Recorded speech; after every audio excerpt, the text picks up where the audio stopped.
कहा जाता है कि दिल्ली 7 बार बसी और आज जो मॉडर्न दिल्ली आप देखते हैं उसके लिए काफ़ी हद तक जिम्मेदार हैं शीला दीक्षित। 15 साल दिल्ली की चीफ मिनिस्टर रहीं। अब उनकी मौत पर पूरा देश दुख जता रहा है, लेकिन ऐसे में कुछ बातें जो लोग नहीं जानते होंगे शीला दीक्षित के बारे में, वो मैं आपको बताने जा रहा हूँ।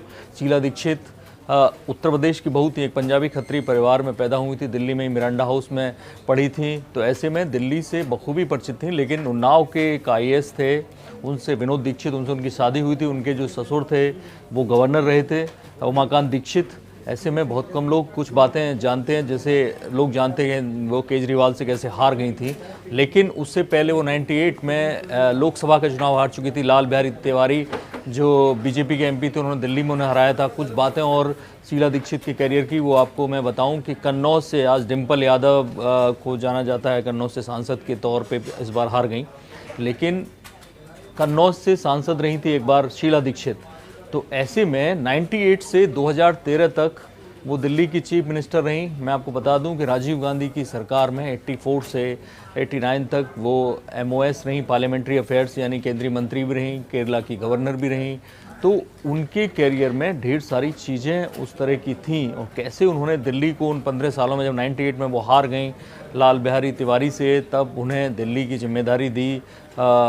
जो कांग्रेस की जो भी उस वक्त जो कांग्रेस के कर्ता धर्ता थे, उन्होंने दिल्ली की जिम्मेदारी दी, और 98 से लगातार 2013 तक लगातार वो जीतती रहीं। शीला दीक्षित लोगों का भरोसा जीतती रहीं, और ऐसे में उनको चीफ मिनिस्टर बनाए रखा कांग्रेस सरकार ने।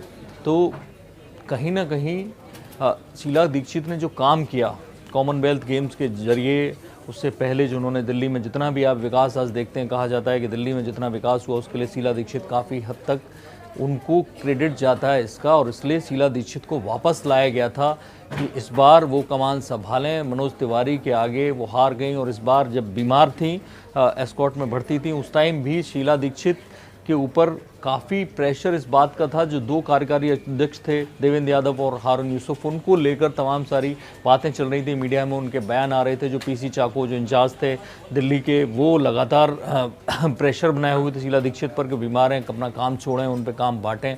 उसको लेकर फिर एक नए कार्यकारी अध्यक्ष जुड़े उनके साथ, राजेश लोटिया, उनको लेकर भी विवाद रहा, और ऐसे विवादों के बीच वो इस दुनिया से विदा हो गई। लेकिन इतना ये तय माना जा रहा है कि अगर उन्होंने ना उतनी हिम्मत दिखाई होती तो आज अजय माकन जो चाह रहे थे कि कैसे भी जो आप सरकार है केजरीवाल की, आप जो पार्टी है उसकी बात, उससे उनका टाई अप हो जाए, और जो लोकसभा के चुनावों में उनका टाई अप हो, और उसको शीला दीक्षित ने काफ़ी हद तक प्रेशर बनाकर उसको रोक दिया। तो ये कांग्रेस को दिल्ली में बचाने के लिए उनकी ये आखिरी समय की मेहनत याद की जाएगी बाद में।